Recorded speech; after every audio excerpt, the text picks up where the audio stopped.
India's गोट latent तो आपने देखा ही होगा।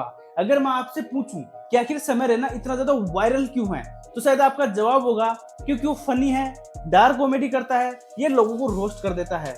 लेकिन अगर मैं कहूं कि तीनों जवाब ही अधूरे हैं, तो क्योंकि इंटरनेट पर समय से ज्यादा फनी कॉमेडियंस भी हैं, उनसे ज्यादा डेंजरस रोस्टर्स भी हैं और उनसे ज्यादा एक्सपीरियंस स्टैंड अप आर्टिस्ट भी हैं। फिर ऐसा क्या है जिसने समय रैना को सिर्फ वायरल नहीं बल्कि इंटरनेट कल्चर का हिस्सा बना दिया है?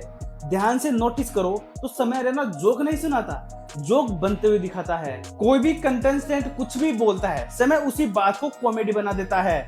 जज एक एक्सप्रेशन देता है, वही अगली पंचलाइन बन जाती है। ऑडियंस हंसती है और समय उसी हंसी से अगला जोक निकाल देता है।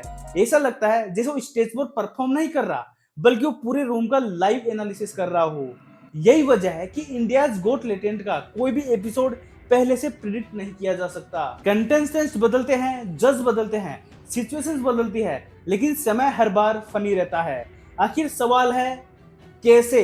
क्या उसके पास हर सिचुएशन के लिए पहले से ही पंचलाइन तैयार रहती है या उसका ब्रेन बाकियों से अलग तरीके से काम करता है?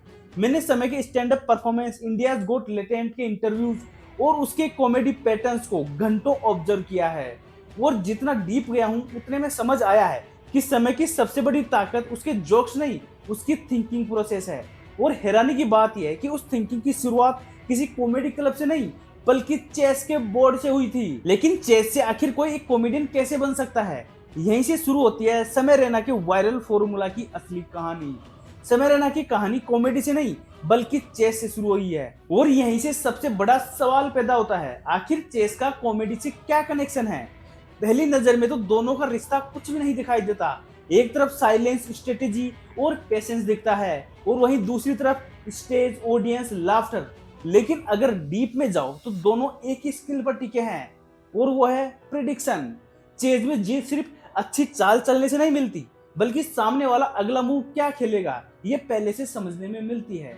और यही वजह है कि प्रोफेशनल चेस प्लेयर्स सिर्फ पीसेस नहीं खेलते, पैटर्न्स देखते हैं और शायद यही पैटर्न रिकग्नाइजेशन बाद में समय रैना की सबसे बड़ी कॉमेडी स्किल बन गई। अगर आपने इंडियाज गोट लेटेंट को बड़े ध्यान से देखा तो एक चीज बार बार नोटिस होगी, समय शाहिद ही कभी किसी कंटेस्टेंट को उसकी पहली लाइन पर रोस्ट करता है।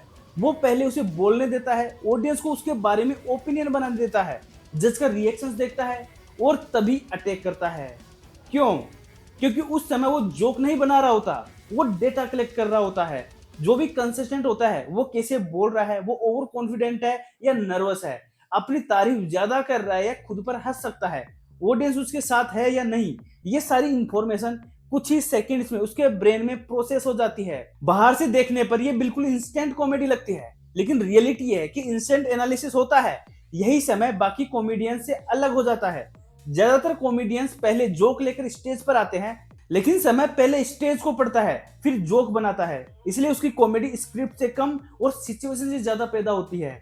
और शायद यही वजह है कि उसके जो शो हैं वो दोबारा देखने पर भी पुराने नहीं लगते, क्योंकि जोक रिपीट हो सकता है लेकिन इंसान कभी रिपीट नहीं होता। लेकिन यहीं पर एक और सवाल खड़ा होता है, अगर समय पहले रूम को पढ़ता है तो फिर वो सिर्फ सेकंड्स में इतना परफेक्ट रोस्ट कैसे बना देता है? क्या ये कोई प्रैक्टिस है, एक्सपीरियंस है या इसके पीछे कोई और टेक्निक छुपी हुई है? अभी तक हमने सिर्फ ये समझा कि समय रैना का ब्रेन बाकी लोगों से अलग कैसे काम करता है, लेकिन असली सवाल अभी बाकी है। आखिर वो स्टेज पर खड़े खड़े इंस्टेंट जोक कैसे बना देता है? Crowd work, call back, roast और रियल टाइम थिंकिंग का उसका पूरा सिस्टम कैसे काम करता है, ये सब हम अगले पार्ट में डिटेल में डिकोड करेंगे। अगर आप इस सीरीज का अगला पार्ट मिस नहीं करना चाहते तो अभी इस चैनल को सब्सक्राइब कर लीजिए, क्योंकि अगली वीडियो के बाद आप समय रैना की कॉमेडी सिर्फ देखेंगे नहीं बल्कि उसे समझने भी लगेंगे।